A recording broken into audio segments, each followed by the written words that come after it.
మంత్రి అమర్నాథ్పై తప్పుడు ప్రచారం చేస్తే ఊరుకునే ప్రసక్తి లేదని దళిత నాయకులు పాయకరావుపేట జెడ్పీటీసీ లంకా సూర్యనారాయణ మరికొంతమంది దళిత నాయకులు హెచ్చరించారు.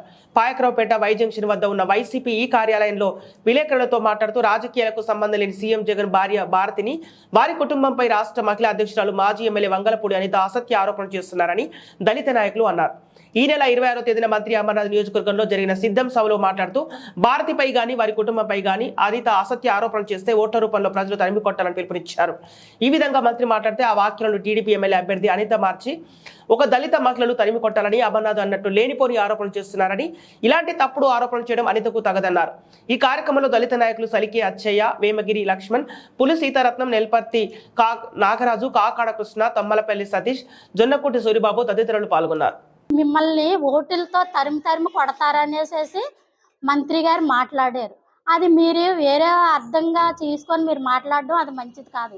ఒకసారి ఆ మాట్లాడింది మీరు మళ్ళా వినండి. అయితే మీరు దళితులు అనేసి అంటున్నారు కదా, దళితులకి ఏ రోజునైనా మీరు ఏమన్నా మంచి పని చేసి పెట్టారా? గత 5 సంవత్సరాల్లో ఎమ్మెల్యేగా మీరు చేసినప్పుడు దళితులందరినీ ఎవరినన్నా పక్కకు మీరు చేర్చుకున్నారా?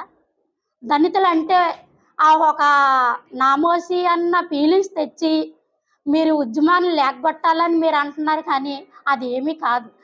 మేడం, మిమ్మల్ని ఒక మాట అడుగుతున్నానండి. మీరు తెలుగుదేశం హయాంలోనూ ఏం చేశారండి? అయితే మేము ఇప్పుడు చేయటానికి ఏముందని వస్తున్నారు మీరు? మేము అందరూ మిమ్మల్ని సురపా కాంప్లెక్స్ కడితే ఆడవాళ్ళకి వెళ్ళటానికి కొంచెం ఇబ్బంది అవుతుంది, గోడ కట్టించండి అని అడిగారు. మీరు కట్టించారండి? గోడ కాదు కదా, దానికి కనీసం గుడ్డన్నా కట్టమని అడిగారు. అది కూడా చేయలేనప్పుడు నువ్వు ప్రజల్ని ఏం బాగు చేద్దారని మళ్ళీ పోటీకి వస్తున్నావు? మీరు రావడం ఎవరికి ఇష్టం లేదు, కానీ మా అమ్మగారిని ఏమో గుడ్డులతో కొడతాను అనేసి అంటున్నారే. మిమ్మల్ని దేని ఇచ్చి కొట్టాలండి? ఆడవాళ్ళకి నామోసమైన మాటలు మాట్లాడకండి. మాకే సిగ్గుగా ఉంటుంది మీరు మాట్లాడే మాటలు. దళితులు ఎంత సిగ్గుపడుతున్నామో మీకు ఏమన్నా అర్థం అవుతుందా? దయచేసి మీరు నోరుని అదుపులో పెట్టుకొని మాట్లాడకపోతే దళితుల ప్రభావం ఎలా ఉంటుందో మీకు చూపిస్తామండి. మా లేడీస్ని